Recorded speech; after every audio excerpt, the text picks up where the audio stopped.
اس ماہ مبارک کے اندر نبی کریم صلی اللہ علیہ وسلم کا ایک بہت ہی بڑا اور اہم عمل ہمارے سامنے موجود ہے، اور احادیث کی تمام معتبر کتابوں میں وہ واقعہ موجود ہے، اور سب جانتے ہیں سیدنا عائشہ صدیقہ رضی اللہ عنہ کے حوالے سے بھی یہ حدیث بڑی مشہور ہے کہ نبی کریم صلی اللہ علیہ وسلم کو میں نے جب اٹھی دیکھا کہ اپنے حجرے میں نہیں، میرے حجرے میں نہیں ہے، میں نے برابر کے حجرے میں دیکھا، وہاں بھی حضور نہیں تھے، تو میں پھر باہر نکلی، اور باہر نکلنے کے بعد میں سیدھی پہنچ گئی دیکھتے دیکھتے ان کو جنت البقیع، اور دیکھا کہ نبی کریم صلی اللہ علیہ وسلم جنت البقیع میں موجود ہیں اور ہاتھ اٹھا کر رب العزت سے اپنی امت کی مغفرت کی دعا مانگ رہے ہیں۔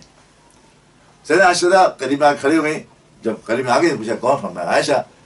فرمایا کہ حضور فرمایا اے عائشہ جانتی ہو آج کون سی شب ہے؟ فرمایا یا رسول اللہ آپ بالکل جانتے۔ فرمایا آج نصف شعبان کی شب ہے، اور آج اللہ رب العزت جل شانہ اپنے بے شمار بندوں کی بخشش فرماتا ہے، تو میں اس لیے یہاں کھڑا ہوں اور اپنے امتیوں کی بخشش کی دعائیں مانگ رہا ہوں۔ یہ عمل حدیث کے اندر موجود ہے۔